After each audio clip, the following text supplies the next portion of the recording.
ஜல்லிக்கட்டுக்கு அனுமதி வழங்கியதற்கு எதிராக உச்சநீதிமன்றத்தில் வழக்கு தொடரப்பட்டுள்ளது.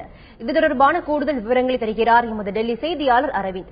அரவிந்த், சொல்லுங்க, ஜல்லிக்கட்டுக்கு எதிராக விலங்குகள் நல வாரியம் தொடர்ந்துள்ள வழக்கு குறித்து விரிவா சொல்லுங்க.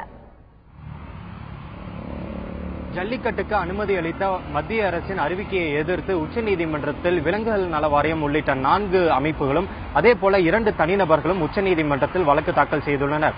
இந்த வழக்கை அவசர வழக்காக கருதி விரைவாக விசாரணைக்கு எடுத்துக் கொள்ள வேண்டும் என இவர்கள் தரப்பில் இன்று உச்சநீதிமன்ற தலைமை நீதிபதியிடம் கோரிக்கை வைக்கப்பட்டது.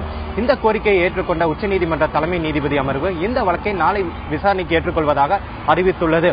இந்த வழக்கில் அவர்கள் கேட்டுள்ள கோரிக்கை என்னவென்றால், ஜல்லிக்கட்டுக்கு எதிராக உச்சநீதிமன்றம் தீர்ப்பளித்த பிறகும் அதே போல முந்தைய அரசுகளின் நிலைப்பாடு இருந்த நிலையிலும் மத்திய அரசு இன்று கடந்த வாரம் ஜல்லிக்கட்டுக்கு அனுமதி அளித்து ஒரு அறிவிக்கையை அளித்துள்ளது.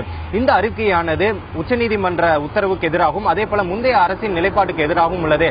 எனவே இந்த அறிவிக்கையை தள்ளுபடி செய்ய வேண்டும், ரத்து செய்ய வேண்டும் என கூறி உச்சநீதிமன்றத்தில் இந்த 6 நபர்கள் வழக்கு தாக்கல் செய்துள்ளனர். அரவிந்த், ஜல்லிக்கட்டு நடத்துவதை தடுக்க முடியாத வகையில சுப்ரீம் கோர்ட்ல தமிழக அரசு கேவியட் மனு தாக்கல் செஞ்சிருக்காங்க. அது பற்றி தகவல் சொல்லுங்க. அதை எதிர்த்து இந்த வழக்கு விலங்குகள் நல வாரியம் தொடர்ந்திருக்காங்க. அதை பற்றி சொல்லுங்க. இந்த மாதிரி ஒரு வழக்கு தாக்கல் செய்யப்படும் என தமிழக அரசுக்கு முன்பே தெரிந்திருந்ததால் தமிழக அரசு நேற்றைய முன்தினம் உச்சநீதிமன்றத்தில் ஒரு கேவியட் மனுவை தாக்கல் செய்திருந்தனர். அந்த கேவியட் மனுவில் தங்களை கேட்காமல் இந்த வழக்கு தொடர்பாக எந்த ஒரு உத்தரவையும் பிறப்பிக்க கூடாது, எங்களுடைய வாதத்தையும் கேட்க வேண்டும் என கூறி தமிழக அரசு ஒரு கேவியட் மனுவை தாக்கல் செய்திருந்தது. இந்நிலையில் இன்று 6 அமைப்புகள் உச்சநீதிமன்றத்தில் வழக்கு தாக்கல் செய்துள்ளதால் இந்த வழக்கு விசாரணை நாளை நடைபெறும். இந்த விசாரணையின் போது தமிழக அரசு சார்பிலும் சரி அதே போல மத்திய அரசு சார்பிலும் சரி வழக்கறிஞர்கள் தங்களுடைய வாதத்தை முன்வைப்பர்.